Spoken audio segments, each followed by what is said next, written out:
Ռուսաստանի նախագահ Վլադիմիր Պուտինը Սանկտ Պետերբուրգի միջազգային տնտեսական համաժողովում պաշտպանել է Դոնալդ Թրամփի դիրքորոշումը Ստամբուլում Ռուսաստանի եւ Ուկրաինայի միջև բանակցություններում նրանց բացակայության վերաբերյալ։ Այս մասին նա հայտնել է միջազգային լրատվամիջոցների ներկայացուցիչների հետ զրույցում։ Պատասխանելով լրագրողների հարցին, Պուտինը հիշեցրել է, որ Թուրքիայի նախագահ Ռեջեփ Թայիպ Էրդողանն առաջարկել է գագաթնաժողովն անցկացնել իր երկրում։ Ուկրաինայի առաջնորդ Վոլոդիմիր Զելենսկին անմիջապես համաձայնել է, իսկ Թրամփը հայտնել է, որ կգա միայն Պուտինի մասնակցության դեպքում։ Ռուսաստանի առաջնորդի խոսքով Թրամփն ավելի վաղ իրավիճակը բացատրել էր այսպես. Պուտինը չի գնում, քանի որ ես չեմ գնում, իսկ ինչու նա գնա, եթե ես այնտեղ չեմ։ Պուտինն ընդգծել է, որ այդ արտահայտության հետ լիովին համաձայն է։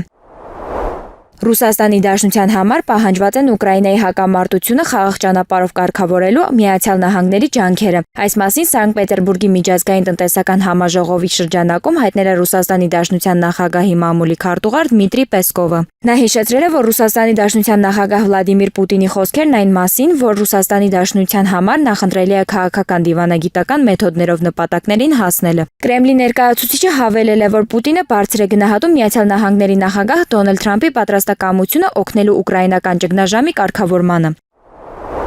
Չեխիայի արտաքին գործերի նախարարությունը Ռուսաստանին մեղադրել է Ուկրաինայում հակամարտության կարգավորման խաղաղ նախաձեռնությունների առնչությամբ սաբոտաժի եւ տրոլինգի մեջ։ Հայտարարության մեջ ասվում է, որ Ուկրաինան իբր հստակ ցույց է տվել, որ պատրաստ է խաղաղ բանակցությունների, քանի որ ուղիղ 100 օր առաջ ընդունել է կրակի անվերապահ դադարեցման առաջարկը։ Իսկ ինչ Ռուսաստանը սաբոտաժ, տրոլինգ, անհեթեթ պահանջներ եւ շարունակվող հարձակումներ քաղաքացիական բնակչության վրա։ Կրեմլը խաղաղություն չի ուզում։ Նրա վրա անհրաժեշտ է առավելագույն ճնշում գործադրել, ասում է Չեխիայի արտաքին գործերի նախարարությունը։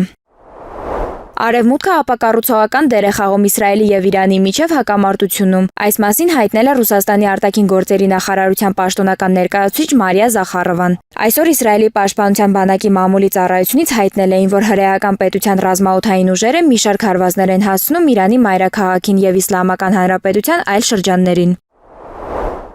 Իրանի եւ Իսրայելի հակամարտությանը Միացյալ Նահանգների միջամտությունը ենթադրում է դրա ընդլայնում։ Դա կհանգեցնի էսկալացիայի եւս մեկ փուլի։ Նման հայտարարություն է արել Ռուսաստանի նախագահի մամուլի քարտուղար Դմիտրի Պեսկովը։ Մենք լսում ենք հայտարարություններ, որոնք գալիս են Թեհրանից, այսինքն դա կլինի էսկալացիայի եւս մեկ սարսափելի փուլ, հավելել է Պեսկովը։ Մինչ այդ Կրեմլի ներկայացուցիչն ասել է, որ Ռուսաստանի նախագահ Վլադիմիր Պուտինը միջնորդելու ներուժ ունի Իսրայելի եւ Իրանի միջև հակամարտության կարգավորման հարցում։ Պեսկովը նաեւ հավելել է, որ ներկայումս Ռուսաստանը պահպանում է գործընկերային հարաբերությունները Իրանի հետ եւ շատ հավասար վստահելի հարաբերություններ Իսրայելի հետ։